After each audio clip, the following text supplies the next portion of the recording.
So, first and foremost, I'm putting this here to help with the intention to help as many people as possible. And today I want to talk about anxiety. And first, I want to show you I'm about to clean my car. I have an old 2006 Nissan Sentra. It's white. I'm about to vacuum it. Just washed it. Tried to put like a little system in it. Didn't turn out right. And at times, I'm about to be 29 in about 2 weeks.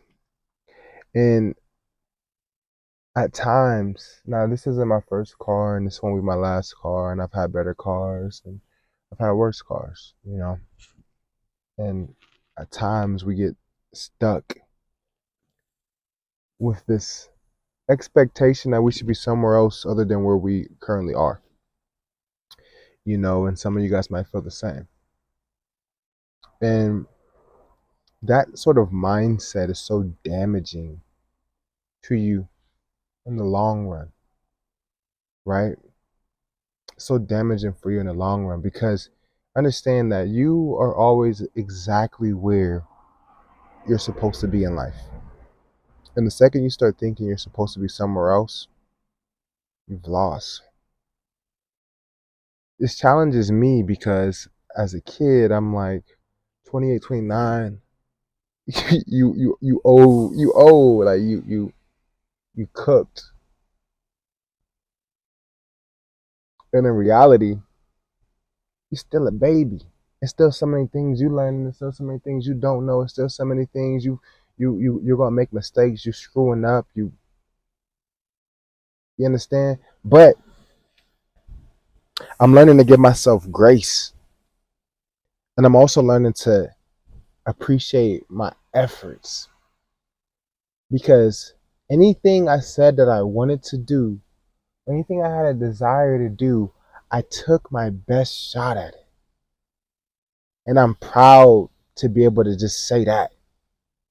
I'm proud to be able to just say that. No matter how things turned out, there isn't anything that I can say that I wanted to do it and I ran from it because I was scared.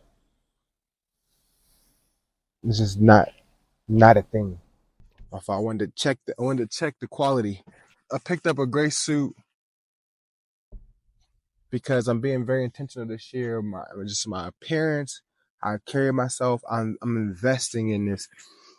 So anxiety. Let's talk about it. And I want to give you guys that because transparency to let you guys know that this is coming from a couple of things. One, I am a certified business advisor. Two, I am a certified life coach. Three, I am someone who was diagnosed with a severe anxiety disorder.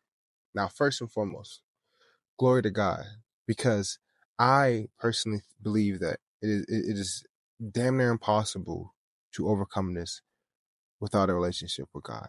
So if you don't believe, I apologize, but this is going to be 1,000 times more challenging for you than it will be for somebody who believes in God. So that's just first and foremost.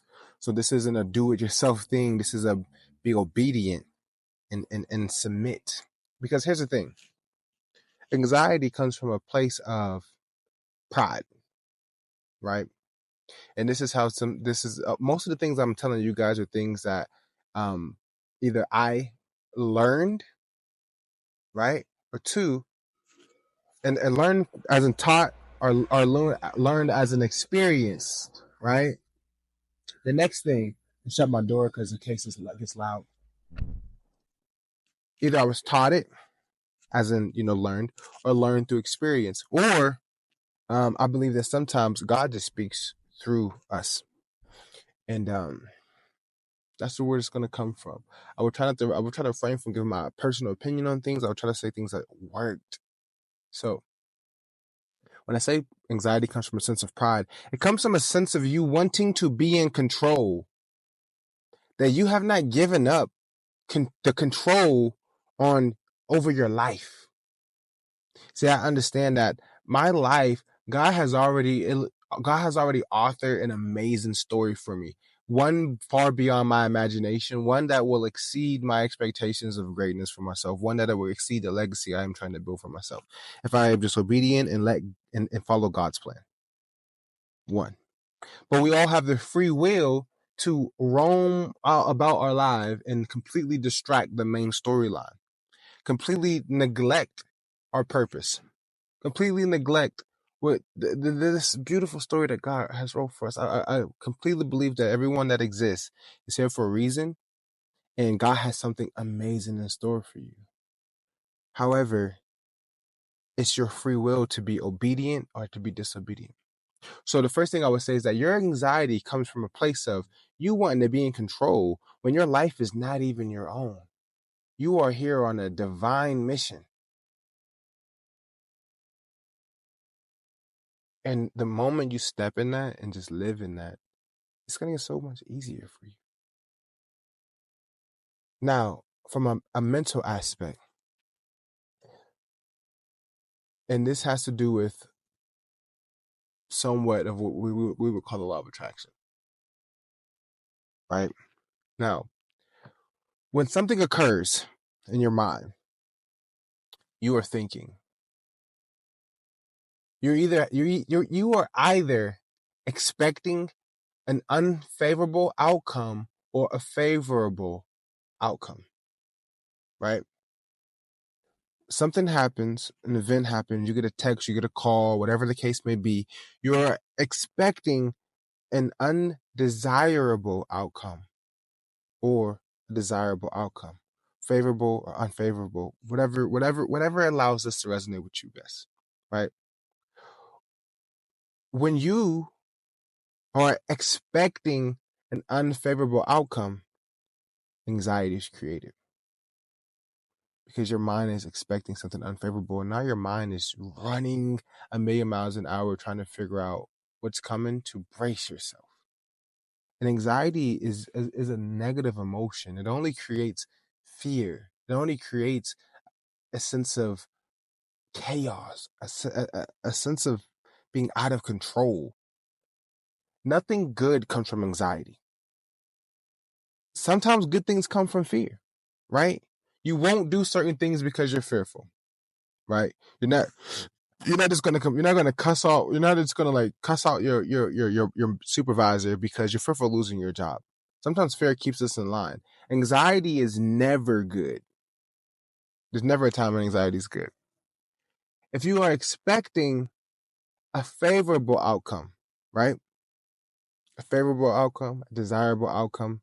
Now you have anticipation. Anticipation and anxiety can sometimes be confused.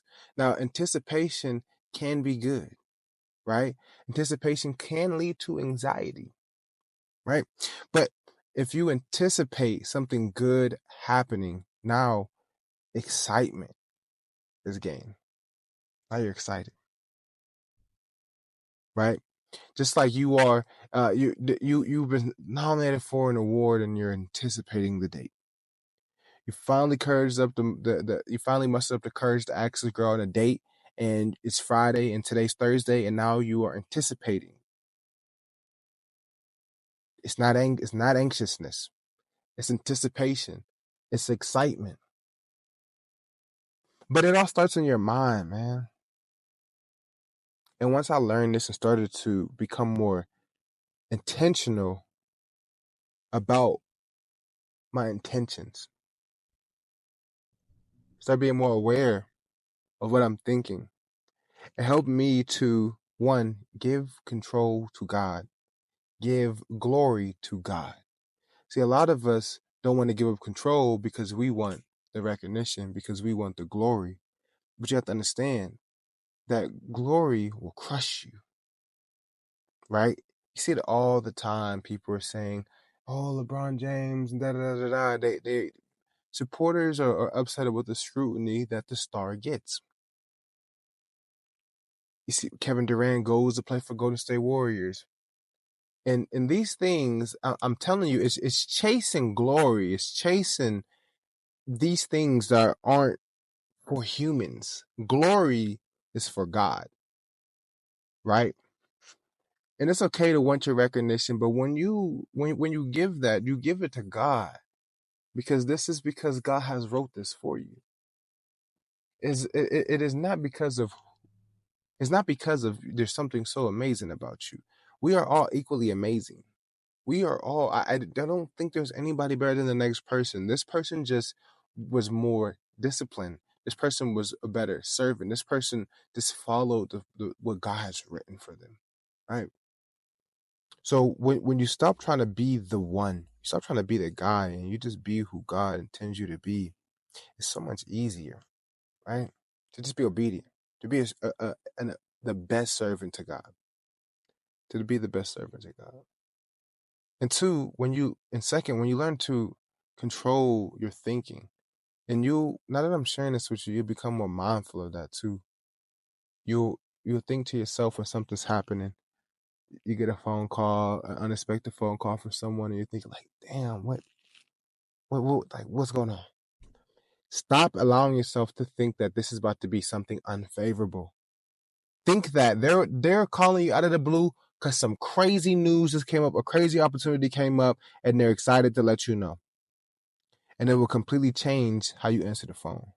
Versus I'm trying to brace myself for some bad news versus they like we won. We up. Right? So I'm saying this to say, guys, that like there is already an amazing story written for you. And when you commit to becoming the version of you that you have to be for this page to keep turning in the story, because oftentimes you get stuck. It's like the analogy that works best for me is I remember as a kid playing GTA. And in GTA, there's always a main story. And growing up, outside of GTA 5, people rarely, hardly ever beat Grand Theft Auto games. It was almost just like this thing that people would say is like, I never beat it. I never beat it. Like San Andreas, Vice City, people did not really beat those games. They just played the game and they just ran around and wreaking havoc. Most of us go through life like it's GTA. You're not playing the main story. You're just running around, just putting in cheat codes, just pimping out cars, just playing the game. But you're not actually playing to beat the game. You're not playing the storyline. If you can focus in and play the storyline in your actual life and stop getting lost in this world, like on GTA, you're getting lost in the world. You can't even focus on why you're here. Therefore, you're losing grace. You're losing favor with God. So just focus. Just lock in. Just lock in. Let's lock in. Let's lock in. In the link in the description, man, I created an ebook for you guys, specifically for anybody aspiring to be an entrepreneur, anybody who started an LLC or started a business and is stuck. I wanted to make something that helps you navigate through the 10 most common fears that stop entrepreneurs from excelling. Because I believe that God is first thing he tells us that he was a creator. When he said in the beginning, and it tells us the story of creation. And many of us have this ability to create as well. And entrepreneurs solve problems, and entrepreneurs will always exist. And understand it's not about the money that you will make. It is about the value you will bring to the world. It's about the problems that you will solve. So I want to encourage more people to do what God is calling them to do. That idea you have that's so amazing, God gave you that. Right? The longer you take, God gonna get it to somebody else who's ready. Just serve. Be ready to serve. Be ready to serve. In the link in the description, check that out, man. For anybody who's stuck, get that.